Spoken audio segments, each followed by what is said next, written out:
셜록 홈즈의 회상록 중에서 글로리아 스콧.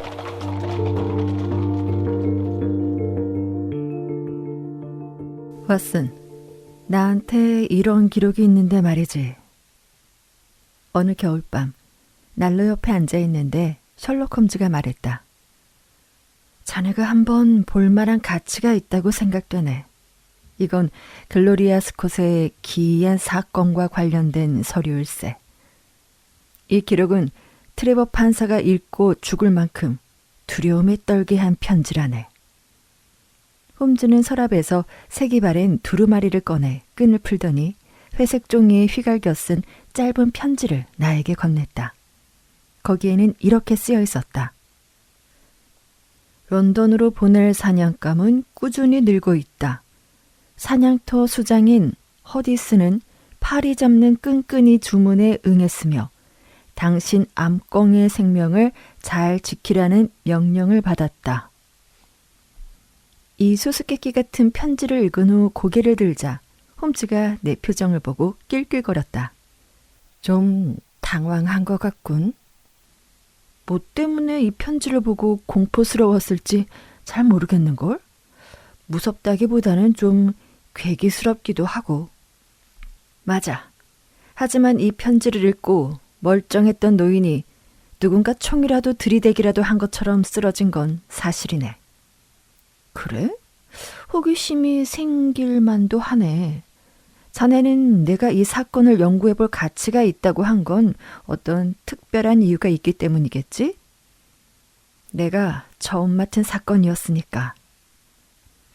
지금까지 홈즈가 범죄 수사에 관심을 갖게 된 계기가 무엇이었는지 부단히도 알아내려고 했지만 대답을 들을 수 없었다. 그런데 지금 안락 의자에 앉아 홈즈 스스로 그 기록을 무릎 위에 펼쳐놓은 것이다. 홈즈는 파이프에 불을 붙이고 연기를 내뿜으며 서류를 뒤적였다. 빅터 트레버에 대해 내가 얘기한 적 있었나? 홈즈가 말했다. 트레버는 내가 2년간 대학에 다니면서 사귄 유일한 친구지. 나는 사교적인 사람이 아니었으니까. 혼자 방에 틀어박혀서 생각에 잠긴 채 내 방식대로 생각하는 걸 좋아했지. 그래서 같은 학년의 친구들과는 어울리지 않았네. 펜싱과 복싱을 제외하고는 운동을 좋아하지도 않았고, 게다가 학문적 취향이 다른 친구들과는 달라서 또래 친구들과는 어울릴 기회도 없었네. 내가 사귄 친구는 트레버뿐이었는데 그것도 아주 우연한 기회로 만나게 됐지. 어느 날 아침 교회에 가는 길에 그의 볼테리어가 내 발목을 무는 바람에 인연이 된 거야. 우정을 쌓는 방법치고는 아픔이 좀 있었지만 매우 효과적이었네. 나는 열흘간 꼼짝없이 누워 있어야 했고 트레버는 문병을 자주 왔지. 우리 대화는 처음엔 몇 마디 주고받는 정도였지만 점점 그 친구가 머무르는 시간이 길어졌고 학기가 끝날 때쯤에서는 우린 친구가 됐지. 그는 활동적이었고 에너지가 넘쳤으며 순수한 사람이었는데 모든 면에서 나와는 정반대였지만 그래도 몇 가지 공통점은 있었네. 그건 그도 나처럼 친구가 없다는 거였지. 이런 이유가 우리를 더 강하게 연결해 주었네. 학기가 끝날 무렵에는 노퍽의 도니소프에 있는 그의 아버지 집으로 나를 초대해 주었고 나는 친구의 제안에 여름방학 중 한 달이나 그의 집에서 신세를 지기도 했어. 트레버의 아버지는 치안 판사로 상당한 재산을 가진 그 부근의 지주이기도 했어. 도니소프는 작은 마을이네. 저택은 떡갈나무 들보를 사용한 오래전 지은 크고 고풍스러운 벽돌 건물이었지. 그리고 아름다운 라임나무 가로수길이 현관까지 이어져 있었고 그곳의 늪지대에는 멋진 물오리 사냥터가 있었고 또 좋은 낚시터가 있어 낚시를 즐길 수도 있었지. 서재에는 종류가 많지는 않지만 좋은 책들이 있었는데 그 책들은 전에 살던 사람이 놓고 갔다고 하더군. 게다가 솜씨 좋은 요리사도 있어서 아주 까다로운 사람이 아니라면 그곳에서의 한 달을 즐겁게 보낼 수 있었다네. 트레버의 아버지는 부인과 사별하고 자식이라고는 내 친구 하나뿐이었어. 딸이 하나 있었는데 버밍엄에서 사는 동안 디프테리아에 걸려 죽었다고 하더군. 트레버의 아버지는 흥미로운 분이었네. 교양은 없었지만 육체적으로나 정신적으로 초인적인 힘이 넘쳤지. 책은 거의 읽지 않았지만 여기저기 여행을 많이 다녀서 세상 일에 대해 잘 알고 있었고 보고 들은 것을 모두 기억하고 있었네. 키는 작았지만 단단한 체격으로 희끗희끗한 머리에 얼굴은 햇빛에 그을렸고 푸른색 눈동자는 날카롭고 매서워 보였어. 하지만 그 지역에서는 자비롭고 인심 좋은 사람으로 유명했고 법정에서 내리는 판결도 관대하기로 유명했네. 내가 그곳에 도착한 지 얼마 되지 않은 어느 날 밤 우리 세 사람은 저녁 식사를 마치고 와인을 마시고 있었지. 친구 트레버가 나의 관찰과 추리 습관에 대해 이야기를 시작했네. 그때는 이미 관찰과 추론 방법에 대해서 나름의 체계를 갖춘 상태였지만 이것이 직업이 될 줄은 꿈에도 몰랐네. 내가 보여준 한두 가지 시시한 추리를 트레버가 이야기하자 노인은 아들이 과장해서 말한다고 생각을 한 모양이야. 이보게 홈즈, 노인이 웃으며 말했지. 나에게서는 어떤 추리를 할 수 있나? 글쎄요. 그리 많은 추리를 할 수는 없겠지만 지난 1년 동안 누군가에게 습격을 당하지 않을까 걱정하고 계신 것 같습니다. 내가 대답했네. 그러자 노인은 웃음기를 거두고 놀란 눈으로 나를 바라보았네. 그래, 사실이네. 빅터, 너도 기억하고 있지? 노인은 이렇게 말하더니 아들을 향해 말했지. 그 밀렵꾼 일당에게 내가 엄벌을 내렸을 때 그들이 나를 찔러 죽이겠다고 위협을 했다. 에드워드 홀리경은 실제로 공격을 받았고 그때부터 나는 경계를 하고 있었는데 홈즈근이 그걸 어떻게 알았는지 모르겠구나. 아주 멋진 지팡이를 가지고 계십니다. 거기에 새겨진 글자를 보고 지팡이를 구입한 지 1년이 되지 않았다는 걸 알게 되었죠. 그 손잡이에 어떻게 구멍을 낸 건지 몰라도 뚫은 구멍에 납을 부어 넣어 무거운 무기로 만드셨습니다. 무언가 신변의 위협을 느끼지 않았다면 그와 같은 경계는 하지 않을 거라고 추리를 해봤습니다. 다른 건. 그가 웃으며 물었다네. 젊어서는 권투를 하셨군요. 맞아. 어떻게 알았지? 내 코가 좀 휘어졌나? 아니요, 귀입니다. 권투를 하는 사람의 귀 모양은 평평하고 두꺼운 게 특징이죠. 또 다른 것도 있나? 이전에 광산에서 오래 일을 하셨군요. 손바닥에 굳은 살이 있는 걸 보고 알았습니다. 큰 광으로 재산을 모았네. 그리고 뉴질랜드에 다녀오신 적도 있군요. 그것도 맞네. 일본에도 다녀오셨고요. 맞아. 그리고 JA라는 사람과 친분이 있지만 나중에는 그 사람과의 일을 잇고 싶어 하셨고요. 그러자 트레버 씨가 천천히 일어나 크고 파란 눈으로 나를 쏘아보더니 갑자기 정신을 잃고 앞으로 식탁 위에 쓰러지셨네. 왓슨, 친구와 내가 얼마나 놀랐을지 이해가 되나. 우리가 셔츠 단추를 풀고 얼굴에 물을 뿌리자 트레버 씨는 커다란 숨을 한두 번 내쉬더니 의자에 바로 앉았네. 난 괜찮다. 노인이 억지로 웃어 보였네. 겉으로는 건강해 보여도 내가 심장이 좀 약해서 나를 쓰러뜨리는 일은 어렵지 않지.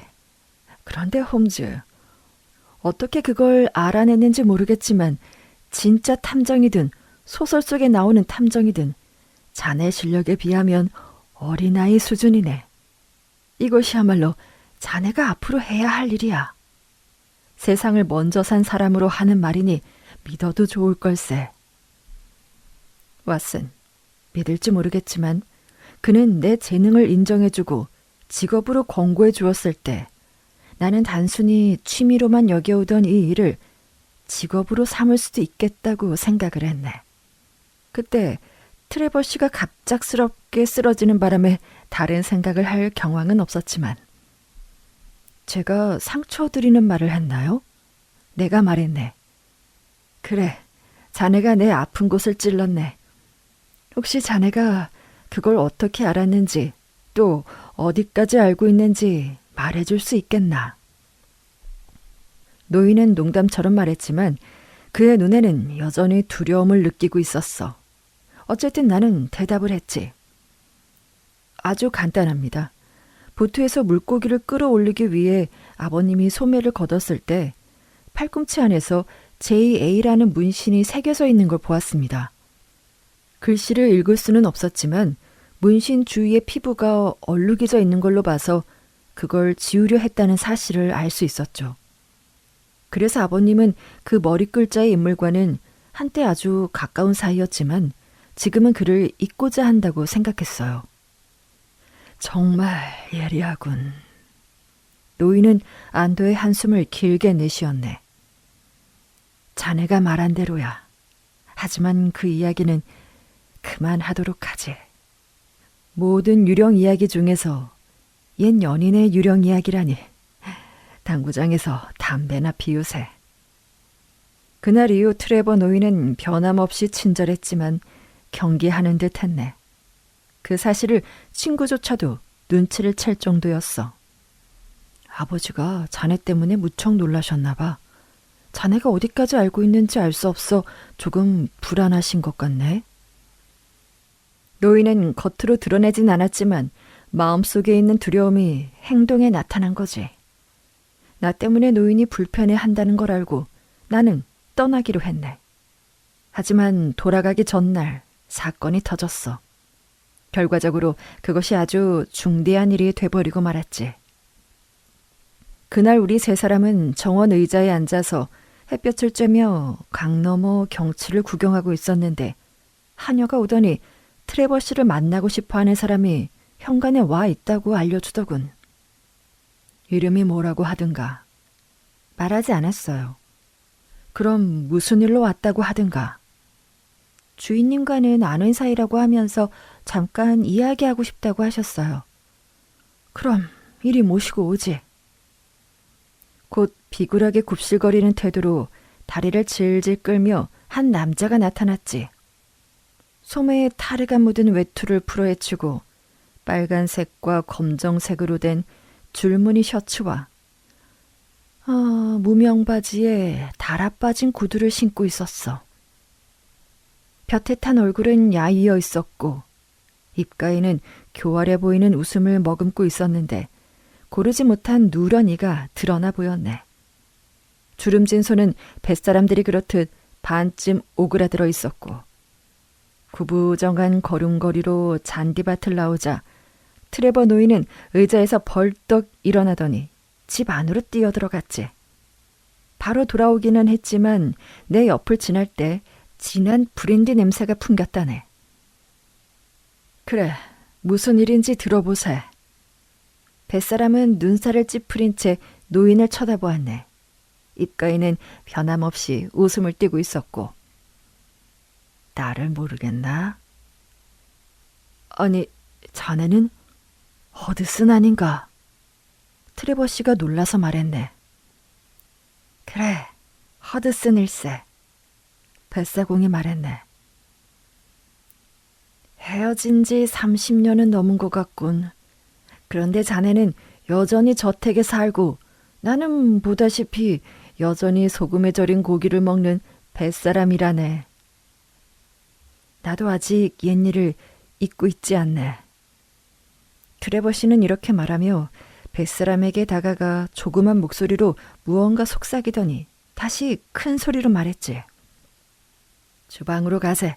가서 배를 좀 채우고 술도 한잔하고 일자리도 알아봐 주겠네. 고맙네. 얼마 전까지 일손이 모자란 발로트로 달리는 주전기 선박에서 2년 동안 일을 하고 이제 막 육지에 도착했네. 그래서 그런지 이제는 좀 쉬고 싶어. 베도즈나 자네에게 가면 어떻게든 마음 놓고 쉴 수 있을 거라고 생각을 했지. 베도주가 사는 곳을 알고 있나? 트레버 노인이 외쳤지. 물론이지. 나의 옛 친구가 사는 곳을 어떻게 모르겠나. 뱃사람은 비아냥거리듯 말하더니 하녀를 따라 구부정한 자세로 걸어갔어. 트레버 씨는 그가 광산에 갈 때 저 사람과 같은 배를 타고 갔었다고 중얼거리듯 말했네.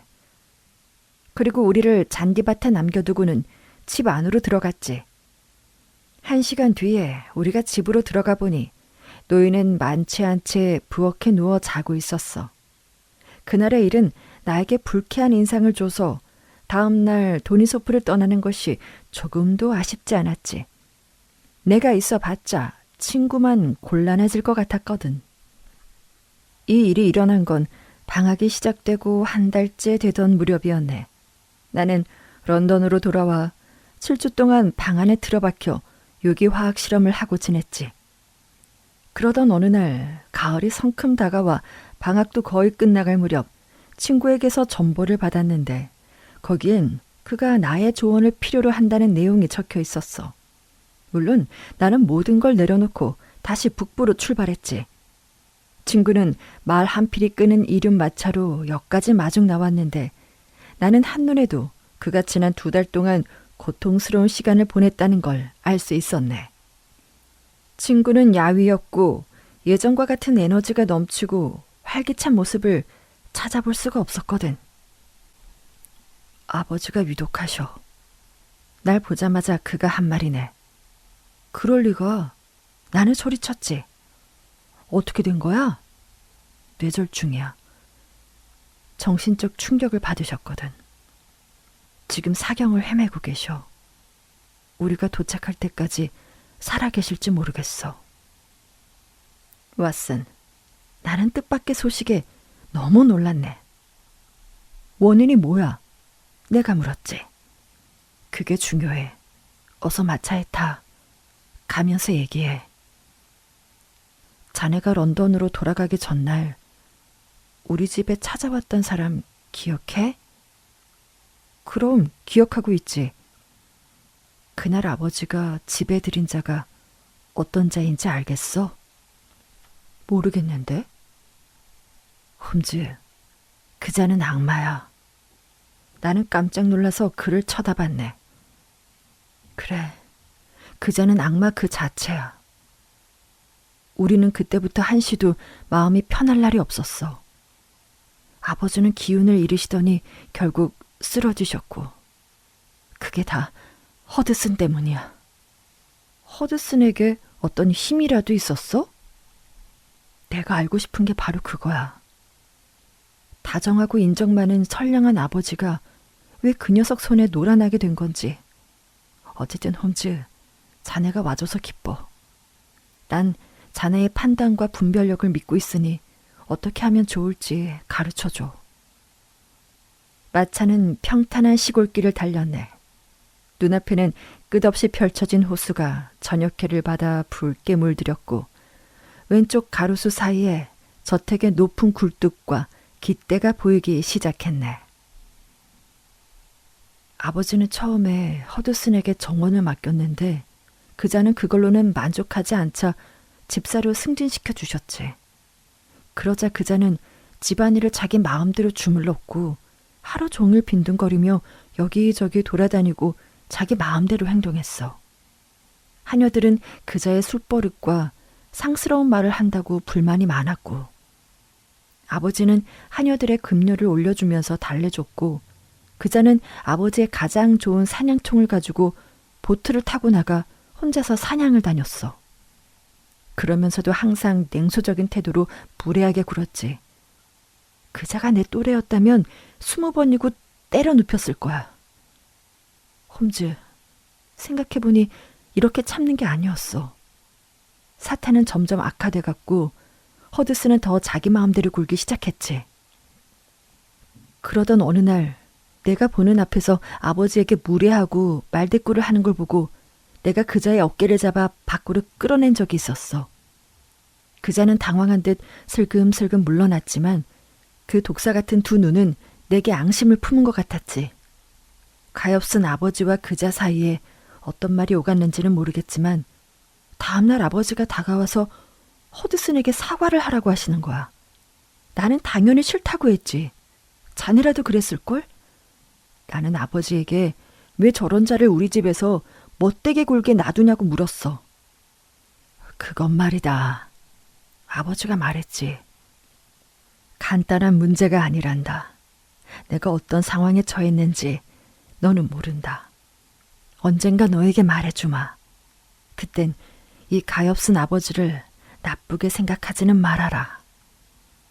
아버지는 이렇게 말씀하시곤 마음이 심란하신지 하루 종일 서재에만 계셨어. 창문 너머 들여다보니 아버지가 뭔가를 열심히 쓰고 계시더라. 그리고 그날 밤 마침내 평화가 찾아온 듯 했어. 허드슨이 집을 나가겠다고 했거든. 아버지와 저녁 식사를 하고 있는데 그자가 들어오더니 술에 취해서 꼬부라진 소리로 말했어. 이제 이곳은 지긋지긋해. 햄프셔에 베도스를 찾아가겠어.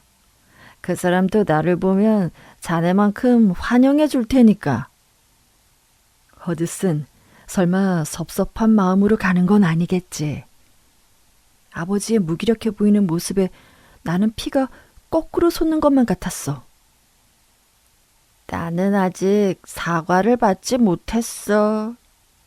허드슨이 나를 보며 말했어.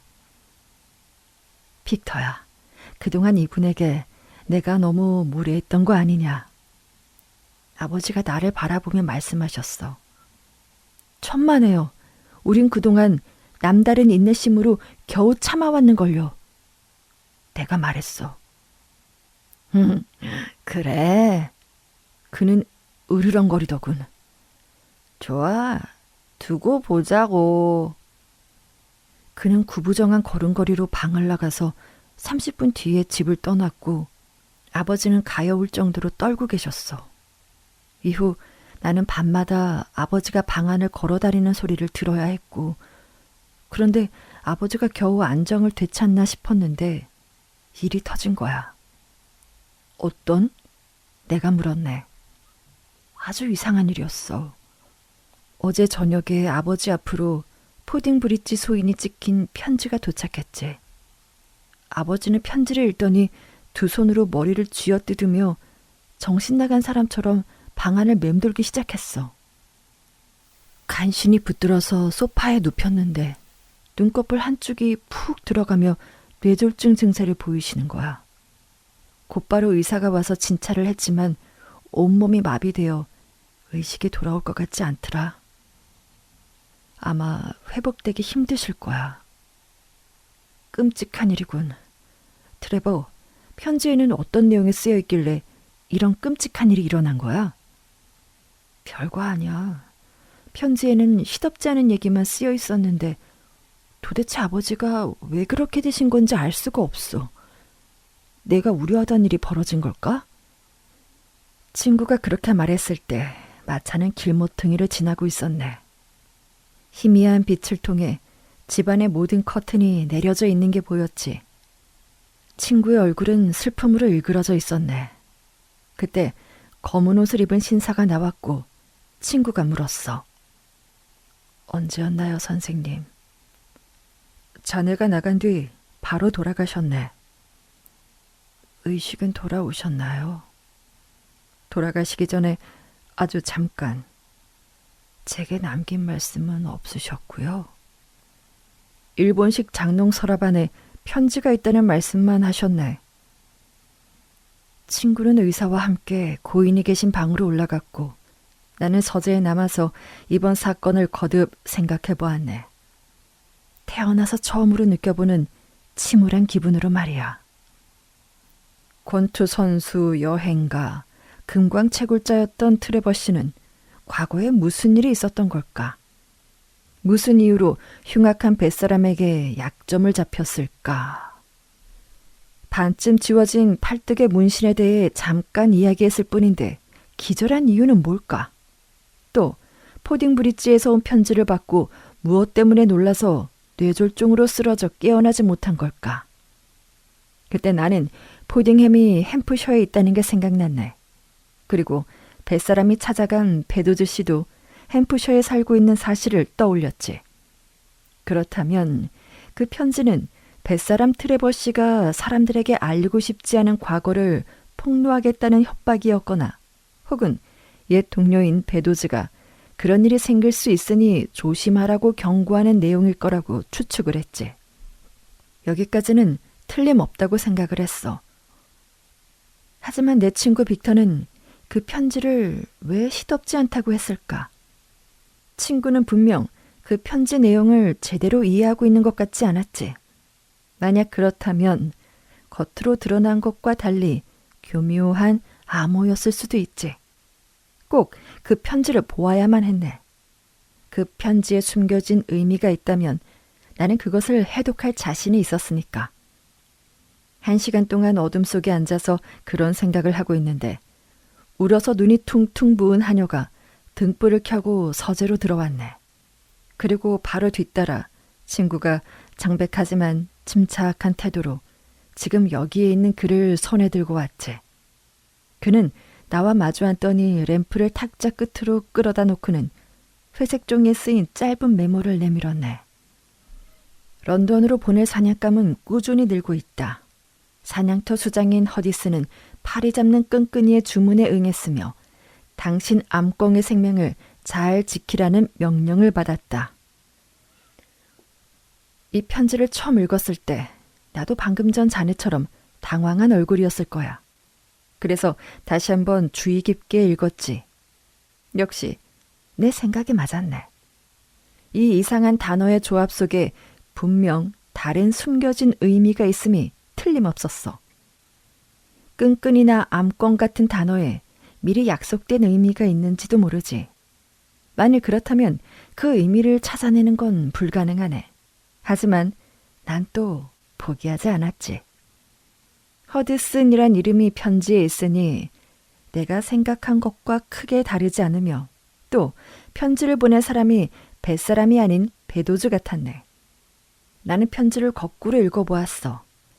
생명, 암광은 별 의미가 없어 보였고 다른 글자도 읽어보았지만 의미를 알 수 없었지. 하지만 다음 순간 수수께끼를 풀 열쇠를 찾았네. 첫 단어에서 2단어씩 건너뛰어 읽자 트레버 노인을 절망에 빠뜨렸을 그 문장이 나왔어. 그 짧은 경고문을 내가 친구에게 읽어주었네. 모든 건 끝났다. 허드슨이 모든 사실을 폭로했다. 목숨 걸고 도망쳐라. 빅터 트레버는 떨리는 손으로 얼굴을 감쌌어. 그래, 아마도 그 해석이 맞을 거야. 이건 죽는 것보다 더 나빠. 아버지는 죽음뿐만 아니라 불명예도 암시하고 있었으니까. 그런데 사냥터 수장이나 암꽁은 무슨 의미지? 단어 자체에는 아무런 의미가 없어. 하지만 보낸 사람이 누군지 알 수 없으니 그가 누군지 찾아낸다면 큰 도움이 되겠지. 어쨌든 이 편지를 보낸 사람은 모든 건 끝났다라고 먼저 쓰고 미리 정해진 암호에 따라서 그 사이에 2단어씩 써넣은 거야.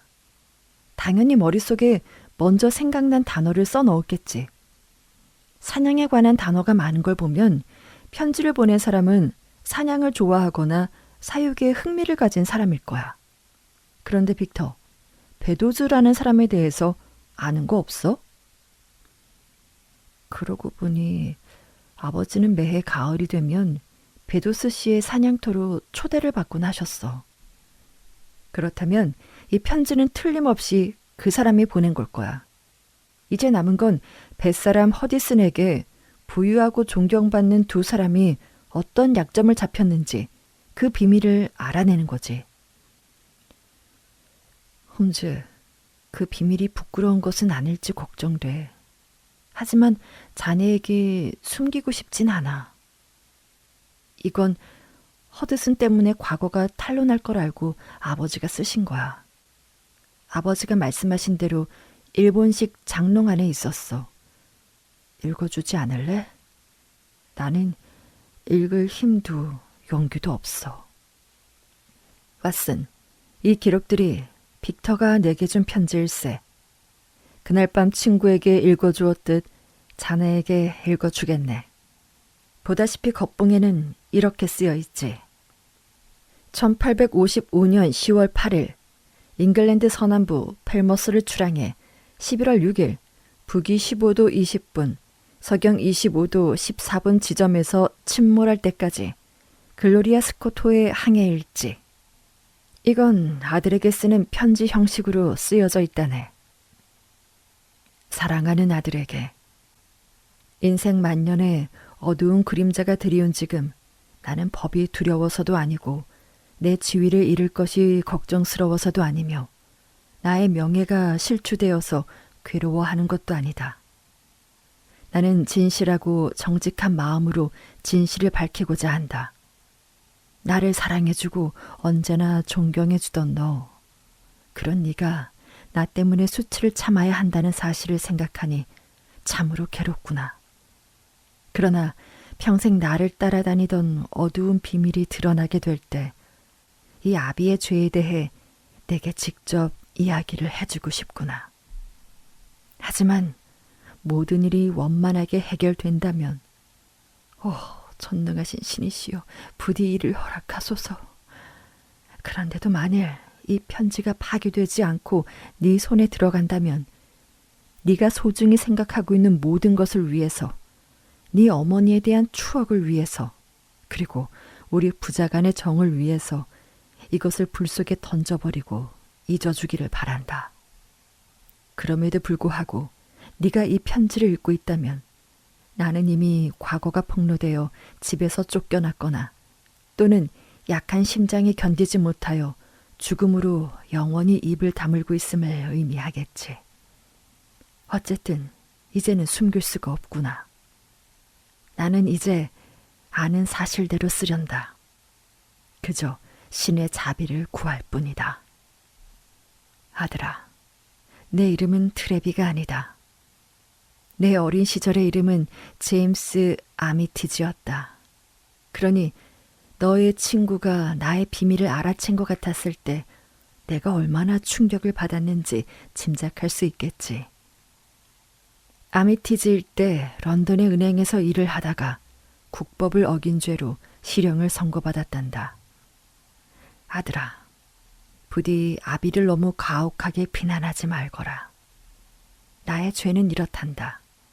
나는 도박을 하다가 빚을 졌는데 그 빚을 갚지 않으면 안 되는 처지에 놓여 공금에 손을 댔단다. 횡령 사실이 들통나기 전에 다시 메어놓을 수 있을 거라고 생각을 했지. 그런데 불운이었어. 들어올 거라 믿었던 돈은 들어오지 않았고 회계 감사가 예정되어 나의 횡령이 만천하에 알려졌지. 그 일은 관대한 처분을 받기도 하지만 30년 전의 법은 지금보다 훨씬 엄격했단다. 나는 중재인이 되었고 37명의 죄수와 함께 쇠고랑을 차고 호주로 가는 바크형 범선 글로리아 스코토의 중간 간판에 묶인 채 23번째 생일을 맞이했단다. 1855년에는 크림 전쟁이 한창일 때라 기존의 죄수 수송선은 대부분 흑해에서 근용 수송선으로 이용이 됐지. 그래서 정부는 죄수 수송을 위해 작고 시설도 불편한 소형배를 사용하고 있었단다. 글로리아 스코토는 중국의 차를 운반하는 데 쓰이던 낡은 배였어. 폭이 넓고 속도가 느린 구식 범선이었다. 500톤급 배에 38명의 죄수 말고도 선원 26명, 호송병 18명, 선장, 항해사 3명, 의사, 목사, 간수 4명이 타고 있었어. 팔머스를 출발할 때 거의 100명의 사람들이 타고 있었던 셈이지. 감방은 보통의 죄수 수송선처럼 두꺼운 떡갈나무가 아니라 매우 얇은 판자로 약했단다. 부두에 끌려갔을 때부터 나는 선미 쪽의 옆방 사람을 주목하고 있었어. 유난히 눈에 띄는 죄수였는데 밝고 쾌활한 얼굴에 수염을 기르지 않은 젊은이로 가늘고 긴 코와 약간 각이 진 얼굴이었는데 기운에 넘쳤고 당당한 태도로 거들먹거리며 걸었지. 남들보다 키가 커 보였어. 다른 사람보다 머리 하나가 더 있었단다. 슬픈 듯 야윈 사람들 속에서 그 사람처럼 기운 넘치고 패기 가득한 사람을 보니 기이했어. 꼭 눈보라 속 불꽃 같았지. 그때 나는 그가 내 옆방에 있다는 걸 알고 기뻤단다. 더구나 한밤중에 그가 칸막이에 구멍을 내고 내게 작은 목소리로 말을 걸어왔을 때는 더욱 기뻤지. 이봐 친구, 이름이 뭔가? 무슨 일로 붙잡혀 왔나? 나는 대답하고 그에게도 이름을 물어봤어. 난 잭 프렌더게스트야. 그리고 자네는 머지않아 나에게 고마워하게 될걸? 농담 아니라고. 나는 그 남자에 대해 이야기를 들은 적이 있었단다.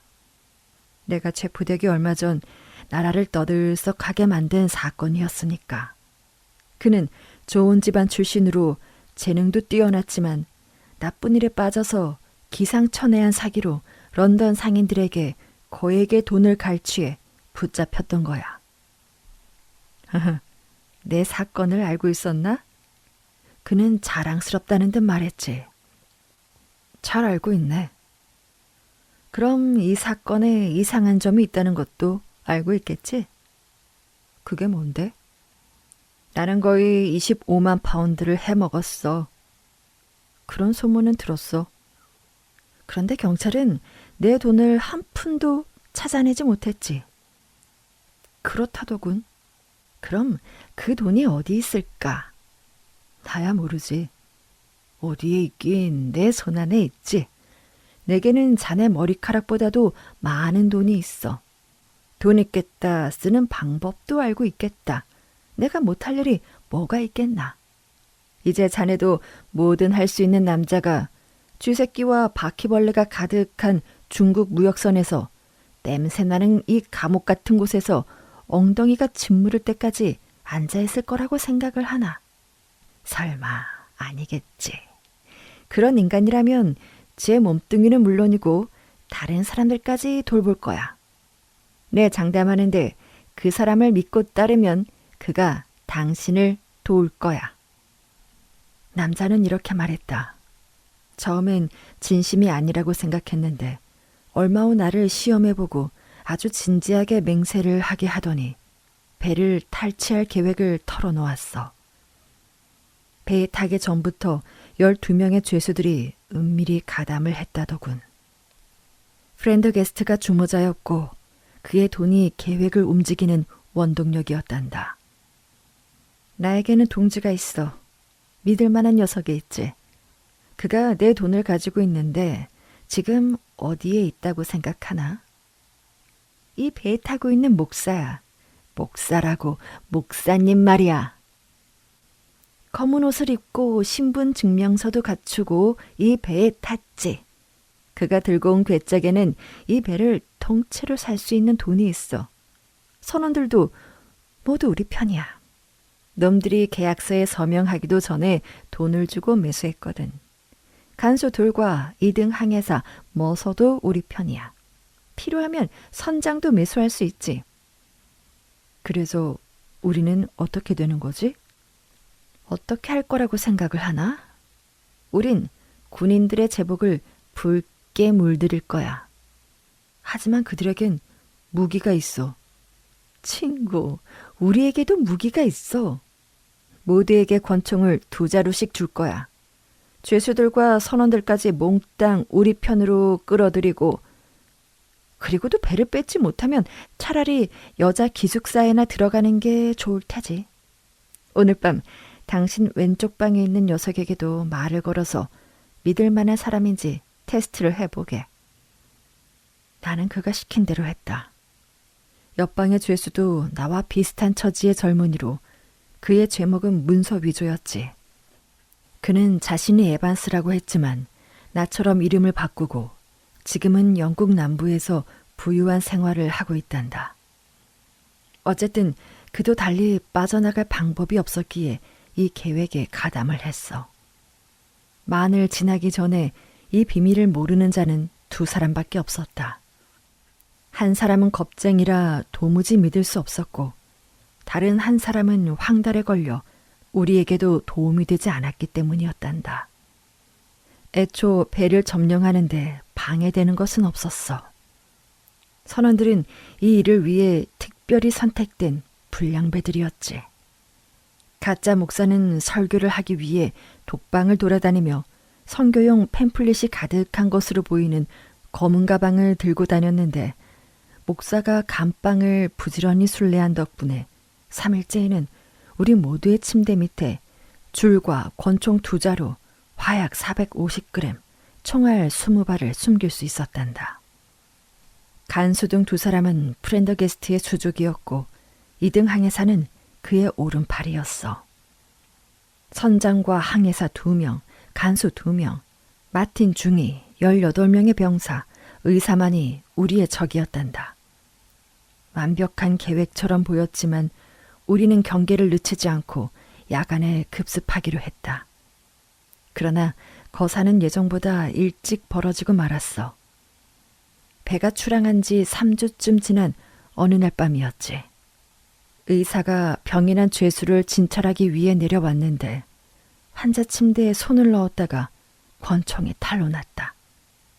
의사가 아무것도 못 본 척하고 그 자리를 떠나 간수에게 알렸다면 우리의 계획은 물거품이 되었을 테지만 의사는 겁이 많은 사람이라서 창백한 얼굴이 돼서는 소리를 질렀단다. 그 소리를 듣고는 병에 걸린 죄수는 상황 파악을 하고 의사를 붙들었지.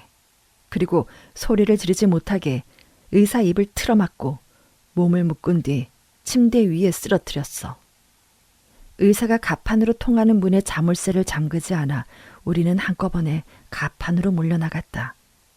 곧 보초병 2를 쏘아 넘어뜨리고 무슨 일인가 싶어 뛰어온 하사를 처치했어.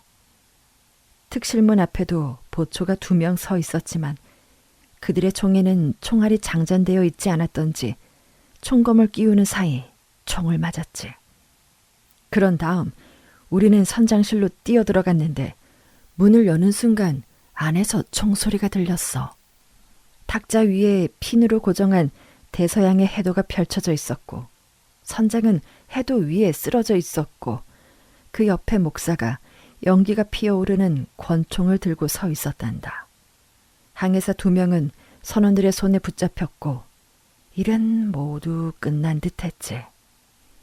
선장실 옆 특실에 모인 우리는 저마다 떠들며 기다란 의자에 앉아 있었단다. 다시 자유의 몸이 되었다는 사실에 미칠 듯이 기뻤으니까. 특실은 안이 사방이 벽장이었는데 가짜 목사 윌슨이 벽장에서 셔리주를 10대 병 정도 꺼냈어. 병의 주둥이를 깨서 컵에 따라 마시는데 갑자기 머스킷 총소리가 귀를 찢더구나. 그리고 방 안은 연기로 가득 차서 탁자 맞은편이 보이지 않을 정도였지. 연기가 거치고 보니 그곳은 마치 도살장 같았다. 윌슨과 8명의 동료가 바닥에 서로 포개진 채 버둥거리고 있었어. 피와 갈색 셰리주가 탁자 위로 흘러내렸는데 지금도 그 광경을 생각하면 구역질이 날 정도다. 우리는 그 모습에 완전히 겁을 먹었어. 아마 프렌더게스트가 없었다면 우리는 거기서 포기했겠지. 하지만 프렌더게스트는 황소처럼 울부짖으며 문을 향해 돌진했고 살아남은 자들이 모두 그를 따랐어. 밖으로 나가자 선미 갑판 위에 중이와 10명의 부하들이 모여 있었단다. 우리가 있던 방의 탁자 위에는 천장을 여닫을 수 있는 창문이 있었는데 조금 열려있는 그 틈으로 병사들이 총알을 퍼부은 거야. 우리는 병사들이 총알을 바꿔 끼우기 전에 그들에게 달려들었고 그들도 군인답게 용감하게 싸웠지. 하지만 우리 쪽이 우세해서 5분 후에는 모든 상황이 종료되었단다. 신이여, 그런 도살장이 또 어디 있을까? 프렌더게스트는 분노에 가득 찬 마귀처럼 날뛰었고 죽은 자든 산 자든 가리지 않고 병사들을 바다에 내던졌다. 어떤 병사는 크게 다쳤지만 놀라울 정도로 오랫동안 헤엄을 쳤는데 보다 못한 누군가가 총으로 머리를 쏘아 명중시켰지. 전투가 끝났을 때 남은 포로는 간수 2명과 항해사 2명, 의사뿐이었어. 살아남은 포로의 처리를 두고 심각한 싸움이 벌어졌다. 대부분 자유를 되찾은 것만으로도 기쁜 나머지 더 이상 살인을 원치 않았지. 총을 든 병사와 뒤엉켜서 쓰러뜨리는 것과 무참히 살해되는 사람을 묵묵히 지켜보는 건 다른 문제니까. 죄수 중 5, 선원 중 3, 총 8명이 그런 잔인한 짓은 보고 싶지 않다고 했어. 하지만 프렌더게스트와 그의 수족들은 무슨 일이 있어도 모두 없애버려야 한다는 거였어. 우리의 안전을 보장하는 유일한 길은 증인석에서 증인할 사람을 한 명도 살려두어서는 안 된다면서 말이다. 우리는 하마터면 그 포로들과 운명을 함께 할 뻔했지만 결국 프렌더게스트는 원한다면 배를 타고 떠나도 좋다고 허락했어. 그래서 우리는 그의 제안을 받아들였지. 피비린내 나는 일에는 진저리가 났고 더 처참한 일이 일어날지도 모른다고 생각을 했으니까.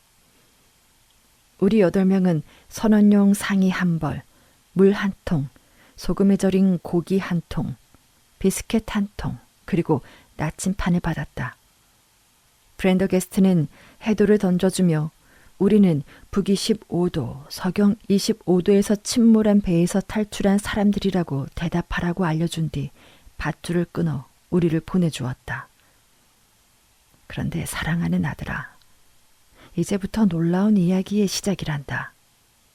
폭동이 벌어지는 동안 선원들은 전부 활대를 잡아당겨 배가 반대를 향하게 했는데 우리가 탄 보트의 줄을 끊자 그것을 원래 위치로 돌렸단다. 강하지는 않아도 마침 북동쪽에서 미풍이 불어 글로리아 스코터는 조용히 우리 배로부터 멀어져 갔어. 배는 길고 완만한 큰 파도에 흔들리며 떠 있었단다. 일행 중에 나와 에반스는 그나마 교육을 받은 사람들이어서 배의 후미에 앉아서 현재 위치를 살피고 어디로 가면 좋을지 생각을 했단다. 참으로 어려웠지. 카보베르데는 북쪽으로 약 500마일 정도 떨어져 있었고 아프리카 해안은 동쪽으로 700마일 정도 떨어져 있었단다. 대체로 바람이 북쪽으로 불고 있어서 우리는 시에라리온이 제일 좋을 것 같아 그쪽으로 뱃머리를 돌렸어. 그때 글로리아 스코터는 우리 배 우연에 있었는데 어느새 선체는 수평선에서 모습을 감추고 있었단다. 그런데 갑자기 배에서 뭉게뭉게 검은 연기가 피어오르더니 수평선 위로 거대한 나무처럼 치솟았지. 잠시 후 천둥 같은 거대한 굉음 소리가 들려왔고 연기가 엷어졌을 때 글로리아 스코터는 보이지 않았어. 우리는 당장 배의 방향을 돌려 처참한 현장으로 전력을 다해 노를 저었다. 우리가 현장에 도착하기까지 꽤 오랜 시간이 걸리는 바람에 한 사람도 구할 수 없을 거라고 생각을 했지. 배가 침몰한 현장은 선박의 잔해와 수많은 나무 상자, 부서진 돛대 등이 파도 위에서 흔들리고 있었다. 생존자는 보이지 않아서 우리는 포기하고 뱃머리를 돌리려는 순간 어디선가 도움을 요청하는 소리가 들렸어. 조금 떨어져 있는 잔해 위에 어떤 남자가 쓰러져 있었지. 그 남자를 끌어올리고 보니 젊은 뱃사람 허드슨이더구나. 그는 심한 화상을 입은 데다 탈진한 상태여서 그에게 무슨 일이 있었는지는 다음 날이 되어서야 들을 수 있었단다. 그의 말에 따르면 우리가 배를 타고 떠나자 프렌더게스트와 그의 일당은 살아남았던 5명의 포로를 죽이려 했던 모양이야. 간수 2를 사살해 바다에 던지고 3등 항해사도 같은 운명이 되었지.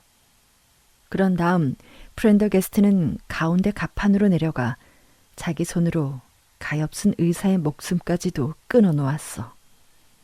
남은 것은 1등 항해사뿐이었는데 그는 용감하고 민첩한 남자였다.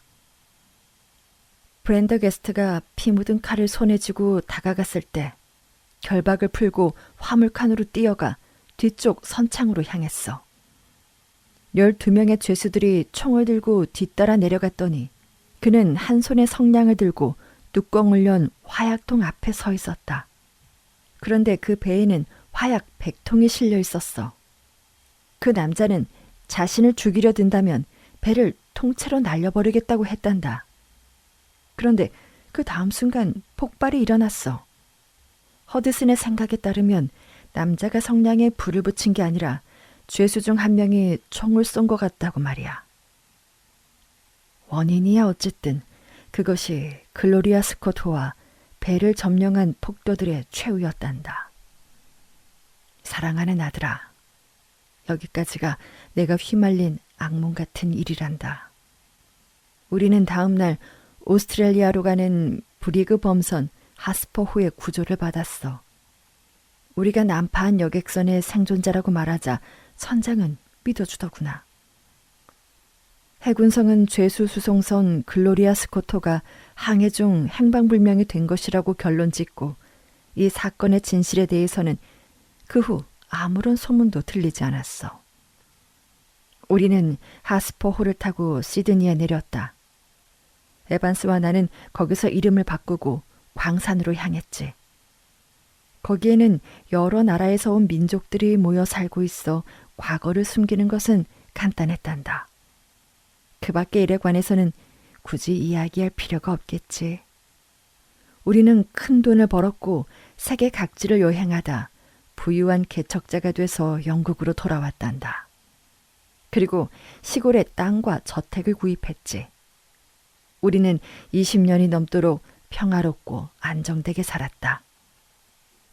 그리고 과거가 영원히 묻혀버리기를 바랬지. 그러니 그 선원이 나를 찾아왔을 때 내 마음이 어땠을지 상상해보렴. 어떻게 알았는지 몰라도 녀석은 우리를 찾아냈고 우리를 협박해서 편하게 살려고 했어. 녀석은 지금 또 다른 희생자를 협박하기 위해 떠났단다. 너는 이 아버지가 왜 그 녀석과 어떻게 해서든 탈 없이 지내려 노력했는지 이해하고 내 두려움을 동정해 줄 수 있겠니? 그 밑에는 떨리는 손으로 쓴 알아보기 힘든 글이 쓰여 있었네. 베도주는 암호로 허디슨이 모든 걸 폭로했다고 써보냈다. 신이여, 우리의 영혼을 굽어 살피소서라고 쓰여 있었어. 이것이 그날 밤 내 친구 트레보에게 읽어준 편지의 내용일세. 아주 극적인 얘기지.